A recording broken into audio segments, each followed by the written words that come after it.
प्रदेश के बहराइच में AIMIM के प्रदेश अध्यक्ष शौकत अली ने महाराजा सुहेलदेव पर बड़े गंभीर आरोप लगाए हैं। उन्होंने कहा है कि सालार मसूद गाजी लुटेरे नहीं थे, बल्कि सुहेलदेव लुटेरे थे। सालार मसूद गाजी मुसलमान थे और मुसलमान इंसाफ परस्त होता है। सुहेलदेव ने जब यहाँ जुल्म करना शुरू किया तो सालार मसूद गाजी ने इस तरफ का रुख किया। उन्होंने जुल्म और उसके अत्याचार के खिलाफ उससे लड़ाई लड़ी। इसीलिए आज हम इस वीडियो में आपको राजा सुहेलदेव के जीवन के हर पहलू के बारे में बताएंगे। उनके बचपन से लेके उनके जन्म से लेकर उनकी मौत तक, परिवार, युवावस्था, युद्ध और आधुनिक समय में उनकी विरासतों के बारे में। उसके बाद आप सभी लोगों को खुद ये डिसाइड करना है कि सुहेलदेव कैसे थे और जो उन पर आरोप लगाए जा रहे हैं वो कितने सही और कितने गलत हैं। नमस्कार, मेरा नाम है शालिनी और आप देख रहे हैं द न्यूज़ 50। राजा सुहेलदेव भारतीय इतिहास के उन व्यक्तियों में से एक हैं जिनकी जिंदगी, जिनकी कहानी इतिहास और लोक कथाओं के बीच घुल मिल गई है।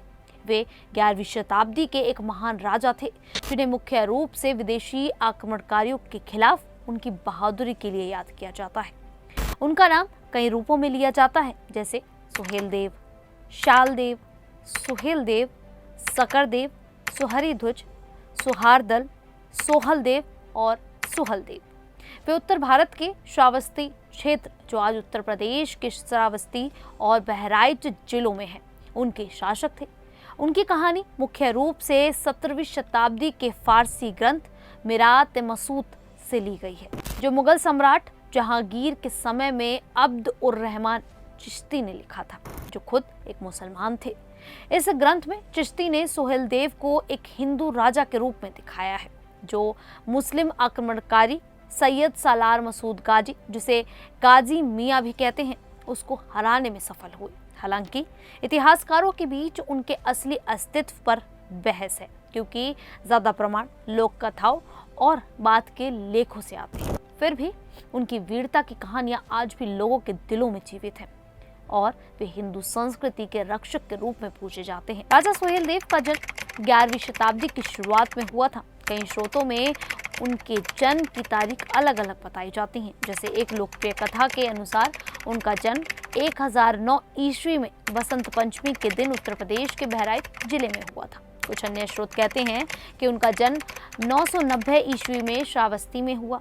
श्रावस्ती उस समय एक प्राचीन शहर था जो बौद्ध और हिंदू इतिहास से जुड़ा हुआ था। आज ये जगह उत्तर प्रदेश के श्रावस्ती जिले में है, जो गंगा की घाटी में बसा हुआ है।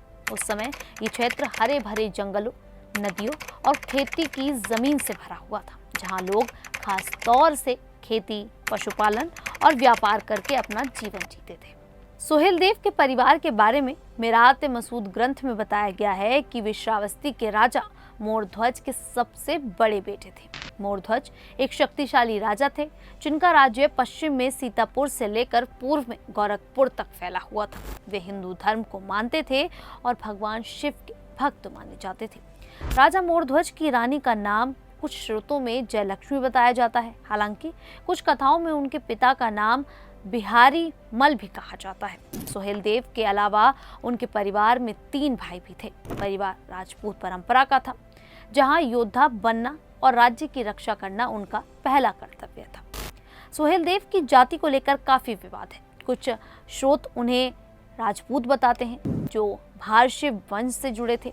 मिरात मसूद में उन्हें भर थारू समुदाय का कहा गया है। आजकल कई समुदाय उन्हें अपना मानते हैं। राजभर समुदाय उन्हें अपना पूर्वज कहता है और उत्तर प्रदेश में सुहेलदेव भारतीय समाज पार्टी उनके नाम पर बनी है। पासी समुदाय उन्हें दलित राजा मानता है, जबकि कुछ उन्हें जैन राजा या थारू जनजाति से जोड़ते हैं। ये विवाद मुख्य रूप से राजनीतिक है, क्योंकि कई जातियां उनकी विरासत से फायदा उठाना चाहती हैं, लेकिन मूल रूप से वे एक क्षत्रिय योद्धा थे, जिनकी पहचान हिंदू संस्कृति की रक्षा से जुड़ी है। उनके जन्म के समय भारत में अशांति थी।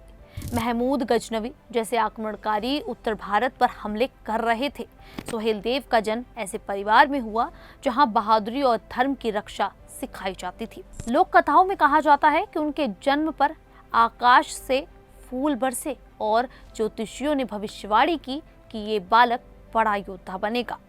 सुहेलदेव की कहानी मुख्य रूप से युद्धों पर केंद्रित है, लेकिन लोक कथाओं से पता चलता है कि उनका बचपन श्रावस्ती के राजमहल में बीता। महल नदियों और जंगलों से घिरा हुआ था, जहां वे घुड़सवारी, तीरंदाजी और तलवारबाजी सीखते थे। उस समय राजकुमारों की शिक्षा गुरुकुल में होती थी, जहां वेद, पुराण, युद्ध कला और राज्य शास्त्र पढ़ाया जाता था। बचपन से ही सुहेलदेव में वीरता के लक्षण दिखाई देने लगे। एक कथा के अनुसार जब वे 10 साल के थे तो एक जंगली हाथी ने गांव पर हमला किया। सुहेलदेव ने अकेले उस हाथी को काबू किया और गांव वालों की जान बचाई। इससे उनके पिता मोरध्वज बहुत खुश हुए और उन्हें वीर बालक कहा। वे भगवान शिव के भक्त थे और रोज मंदिर जाकर पूजा करते थे। लोक कथाओं में कहा जाता है कि शिव जी ने उन्हें सपने में दर्शन दिए और कहा कि तुम हिंदू धर्म के रक्षक बनोगे। उनकी शिक्षा में घुड़सवारी, कुश्ती, भाला फेंकना और रणनीति बनाना शामिल था। वे प्रकृति से प्यार करते थे और जंगलों में शिकार पर जाते थे। बचपन में ही उन्होंने देखा कि विदेशी आक्रमणकारी कैसे मंदिर तोड़ रहे हैं और लोगों को लूट रहे थे। इससे उनके मन में आक्रमणकारियों के खिलाफ गुस्सा पैदा हुआ। उनके भाई भी उनके साथ खेलते थे, लेकिन सुहेलदेव सबसे बड़े होने के कारण परिवार की जिम्मेदारी समझते थे। कुछ कथाओं में उनके बचपन की दोस्ती का जिक्र है। वे स्थानीय बच्चों के साथ खेलते और गरीबों की मदद करते थे। एक बार उन्होंने एक गरीब किसान के बेटे को पढ़ाया और उसे योद्धा बनाया। ये दिखाता है कि वे न सिर्फ बहादुर थे बल्कि दयालु भी थे। बचपन की ये कहानियां बताती हैं कि सुहेलदेव एक सामान्य राजकुमार नहीं थे, बल्कि एक ऐसे नेता थे जो लोगों से जुड़े हुए थे। जैसे जैसे सुहेलदेव बड़े हुए, उनकी ख्याति फैलती गई। युवावस्था में वे एक कुशल योद्धा बन चुके थे। उनका कद लंबा, शरीर मजबूत और आंखें तेज थीं। वे घोड़े पर सवार होकर राज्य का दौरा करते थे और प्रजा की समस्याएं सुनते थे। उस समय उनका राज्य समृद्ध था, खेती अच्छी होती थी, व्यापार फलता था और लोग खुश थे। राज्याभिषेक के बारे में कथाएं कहती हैं कि 1027 ईस्वी में जब उनके पिता मोरध्वज बूढ़े हो गए तो सुहेलदेव को राजा बनाया गया।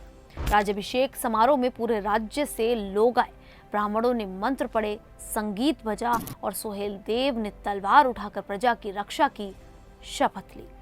राजा बनने के बाद उन्होंने राज्य को मजबूत किया। उन्होंने सेना को प्रशिक्षित किया, किले बनवाए और पड़ोसी राजाओं से मित्रता भी की। युवावस्था में उन्होंने कई छोटे युद्ध लड़े। एक कथा के अनुसार पड़ोसी राज्य के एक दुष्ट राजा ने उनके क्षेत्र पर हमला किया। सुहेलदेव ने अपनी सेना के साथ उसका मुकाबला किया और जीत हासिल की। इससे उनकी प्रसिद्धि और बढ़ी। वे गौरक्षा के लिए भी जाने जाते थे। लोक कथाओं में कहा जाता है कि वे गायों को पवित्र मानते थे और उनके लिए कुछ विशेष कानून बनाए गए। इसी दौरान उन्होंने विवाह भी किया। कुछ स्रोतों में ये भी कहा जाता है कि उनकी पत्नी एक राजकुमारी थी जो बहादुर और धार्मिक थी। उनके बच्चे भी थे, लेकिन उनके बारे में कुछ ज्यादा नहीं बताया गया है। युवावस्था में सुहेलदेव ने राज्य को एकजुट किया और हिंदू परंपराओं को बढ़ावा दिया। वे मंदिर बनवाते थे और त्योहार मनाते थे। सुहेलदेव की जिंदगी का सबसे महत्वपूर्ण हिस्सा उनका युद्ध था। 11वीं शताब्दी में महमूद गजनवी का भतीजा सैयद सालार मसूद गाजी भारत आया। मसूद का जन्म 1014 ईस्वी में अजमेर में हुआ था। उसके पिता सालार साहू गाजी थे जो महमूद के सेनापति थे। मसूद ने 16 साल की उम्र में सिंधु नदी पार की और मुल्तान, दिल्ली, मेरठ और सतरिख पर कब्जा किया। सतरिख में उसने अपना मुख्यालय बनाया और स्थानीय हिंदू राजाओं पर हमला किया। 1033 ईस्वी में मसूद बहराइच पहुंचा।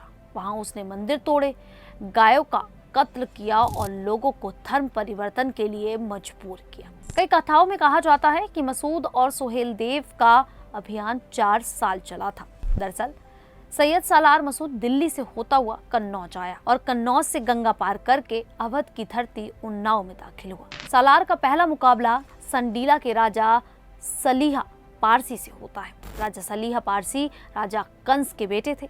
माना जाता है कि रामायण और महाभारत युद्ध के बाद सैयद सालार का ये सबसे भयानक युद्ध था। आज भी मलिहाबाद के लोग कहते हैं कि यहाँ महाभारत का युद्ध हुआ था। आज भी उस युद्ध मैदान में सैयद सालार गाजी के साथियों की दफन कब्रें युद्ध का प्रमाण देती हैं। कसमंडी में भीषण युद्ध के बाद अगला युद्ध लाखन कोट में हुआ था। लाखन कोट महाराजा लाखन पासी का अभेद व मजबूत किला, जो आज भी लखनऊ की गंगा गोमती किनारे स्थित है।